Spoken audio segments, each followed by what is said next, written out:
हमारे साथ भारतीय जनता पार्टी के वरिष्ठ नेता प्रवक्ता विनीत गोयनका साहब जुड़े हुए हैं। विनीत गोयनका साहब पार्टी को समझते हैं, दिल्ली को समझते हैं और एडमिनिस्ट्रेशन को भी बेहतर तरीके से समझते हैं। विनीत जी, सहगल साहब जो बात कह रहे हैं, दो उन्होंने बहुत कठिन शर्त लगाई।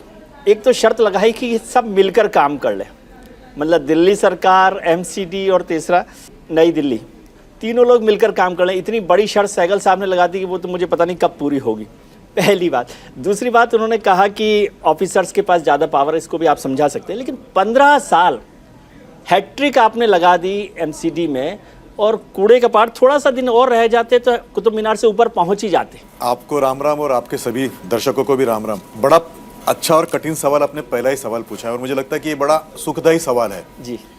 कई लोग इससे कतराते हैं कि कूड़ा का पहाड़ बना, लेकिन मुझे इसमें एक गर्व की अनुभूति होती है जी। कूड़ा का पहाड़ कहाँ बनता है? जी। ना तो आपके स्टूडियो से कचरा निकलता, ना मेरे घर से बनता है। ये तब बनता है जब हर घर से कूड़ा जमा किया जाता है जी। और आज दिल्ली का बहुतांश जो इलाका है उसमें टिप्परों से, ऑटो से, हैंड साइकिल से, उनके घरों से कूड़ा जमा किया जाता है। 23,000 से ज़्यादा टन पर डे जमा होता है जी। यानी 2 करोड़ की आबादी, हिंदुस्तान में इतनी बड़ी आबादी कौन से शहर में, और इतना बड़ा कलेक्शन ऑफ गार्बेज जो है वो लिया जाता है। तो मुझे लगता है कि ये अच्छी बात है कि ये गार्बेज जमा होता है, इसीलिए तो इसका पहाड़ बनता है जी। अब नंबर 2 बात है कि कंपोस्टर करके एक मशीन होती है जी। वो मशीन जो होती है वो 7 क्यूबिकल मीटर्स को single cubical metre 1 cubical metre बना सकती है, यानी 7 का 1 मीटर बना सकती है और पहाड़ कम हो सकता था। 220 लगाए पूरे दिल्ली में जी। और लगाने की डिमांड्स थी, लेकिन अगर पैसा मिले तब पैसा एक भी राज्य सरकार देने के लिए तैयार नहीं था। मैं आपको इसी से एक और मुद्दा जोड़ता हूँ जी। हमने देखा कि इसमें 15 साल में 2 साल कोविड आए जी। 2 साल जब कोविड था तो जो हमारा वाल्मीकि ब्रदर था, जो हमारा दलित भाई था, जो यहाँ पे स्वीपर भी है, जिसको हम सफाई मित्र कहते हैं जी। इसे जीत जान से मेहनत की, वहाँ पे काम किया, वो एक दिन भी कतराया नहीं। और उस पीरियड में हमको राज्य सरकार ने सफोकेट किया सैलरी नहीं देने के लिए, ना उन्होंने हमको पैसे दिए कि हम उनकी सैलरी दे पाए, लेकिन हमारा ये वाल्मीकि भाई रुका नहीं।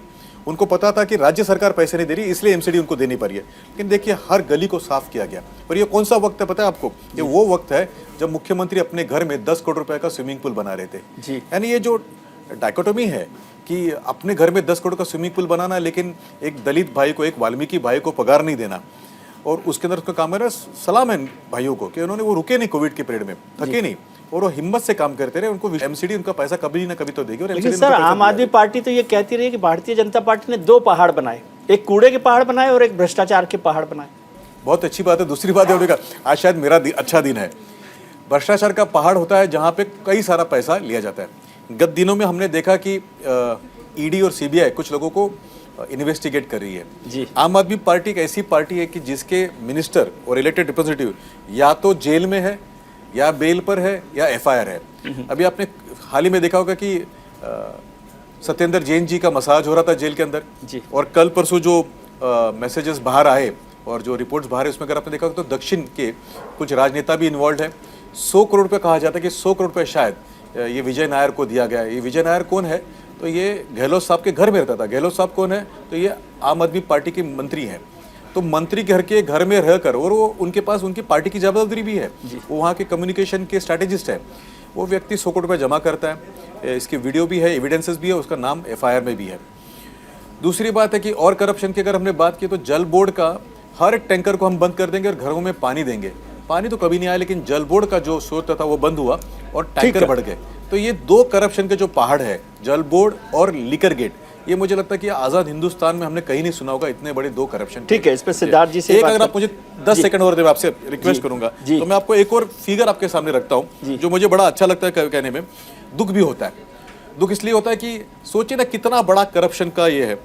1 फरवरी 2019 को टाइम्स ऑफ इंडिया में एक रिपोर्ट छपी है, और ये रिपोर्ट आपकी या मेरी या किसी पॉलिटिकल पार्टी की नहीं है। ये टाइम्स ऑफ इंडिया की 1 फरवरी 2019 की रिपोर्ट है कि एकेडमिक ईयर 2017-18 में 8वीं और 9वीं के 1,55,436, मैं रिपीट करता हूँ, 1,55,436 बच्चे फेल हुए।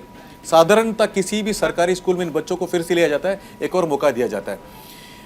दिल्ली की आम आदमी पार्टी ने केवल 52,582 बच्चों को फिर से एडमिशन दिया। 1,02,854 बच्चे, मैं रिपीट करता हूँ, 1,02,850 स्टूडेंट्स को एकेडमिक प्रोसेस से बाहर फेंक दिया। अब इन बच्चों को जो उनको बाहर फेंका, उनका क्या दोष था? केवल उनको अपने स्टैटिस्टिक्स को ठीक करना था। एमसीडी के पास पैसे नहीं होते हुए भी 1 लाख स्टूडेंट्स को उन्होंने एडमिशन दिया और उनका भविष्य संवारा।